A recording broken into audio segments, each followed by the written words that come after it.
Hi everybody, so in this video I'm going to be talking about how to get into RSI, also known as Research Science Institute. I'm going to be talking about step-by-step how to do it, but obviously as a disclaimer, this is my own experience and take it with a grain of salt. And before I dive into the video, for those that are looking for the most comprehensive college admissions consulting, well then I invite you to book a call with me and my team at ivyleagueconsults.com, where we'll talk about joining research projects and getting world-leading publications. Okay, so let's dive in. Section number 1, what does RSI actually look for? So the biggest misconception about RSI is they're simply looking for students with perfect grades or test scores. That is totally false. What RSI is actually looking for is for future researchers. So everything in your application should really ask the question, does this student have the potential to become an exceptional scientist or researcher? And that entire application should really tell a cohesive story, and it should back that one claim that you have the ability to become an exceptional researcher. Now, if we think about the students that make it to RSI, they typically have very diverse backgrounds, right? They come from either ISEF finalists, published research, some outstanding independent work. In fact, some were even outstanding musicians. There wasn't one single path. Everybody had demonstrated one thing, and that's that they were all doing real scientific work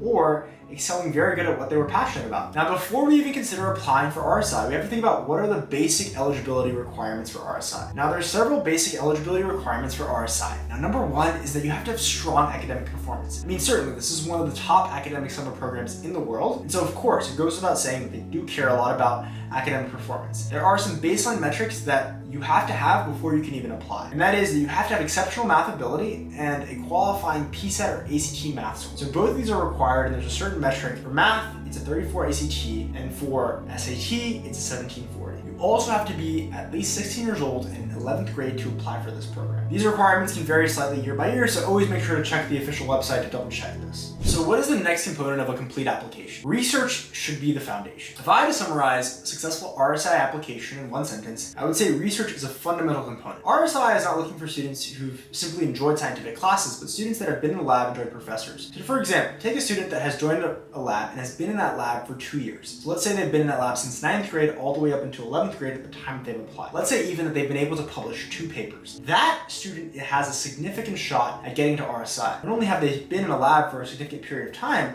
but they've been able to show tangible work, research, or even conference papers as an outcome of their work. The next question is, what makes research stand out? There's 3 different components when I think about research that actually stands out. Number 1 is significant depth. That means that the student should have been in the lab or have been doing the research for a significant period of time. Number 2 is a way to communicate that work with a broader scientific community. Largely that can be done through publications. The next thing should be competitive science fairs. So for example, things like ISEF or General on Science Fair, to show that they've been able to compete at the local or regional science fair levels to communicate their work with the broader scientific community. Now, one important tip that I'd like to say here is that your entire application should have a cohesive narrative. So for example, I see many applicants having very disconnected activities. That means that if you're doing cancer biology research, but you're saying that your long-term goal is AI, there's a disconnect. There's a cognitive dissonance between those 2 activities. And so what I often will see is that students should be pointing towards one interest so they can show their future path as either an academic, potentially becoming a professor, or having their own lab sometime down the line. RSI is looking for evidence of early researchers that they want to invest in and carry forth and promote so they can continue to do research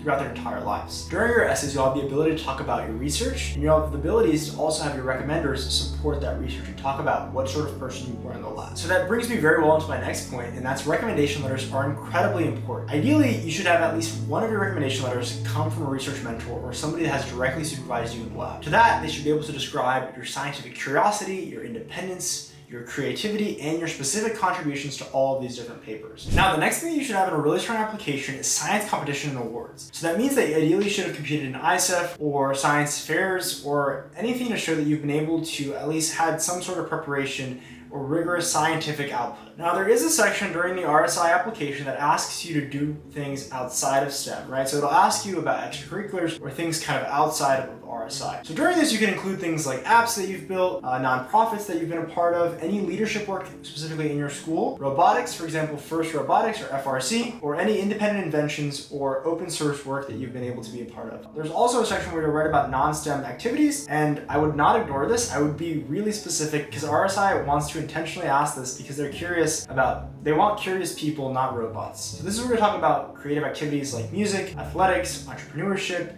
community leadership, debate, writing, or any volunteering work that you've done during your time in high school. For those that have specifically built nonprofits or started companies or ventures, I would specifically discuss metrics like how much funding you've raised, how many students you've reached, how many communities you've served, and how many users that you've acquired. Now, one of the questions in the RSI application will specifically ask you about your research. Now, during this, I would be very clear about why it was that you investigated this, why it mattered to you, the methods that you used, and what your specific contribution was. Surely, your recommendation letter should support all the things you're saying here, but the idea is that everything that you have here should show why you are truly passionate about medicine or STEM, or whatever your desired field of interest is. Thank you so much for watching this video. As a final piece of advice, I'll say that if I could just leave you with 3 pieces of advice, it would be these. Number 1 is do meaningful research and spend time in the lab. Number 2 is build a consistent narrative. And number 3 is to be authentic with your application. Don't try to build an application you think the RSI wants, but just do the things you generally love, and the application should hopefully support that. Thanks for watching, and I hope you learned something.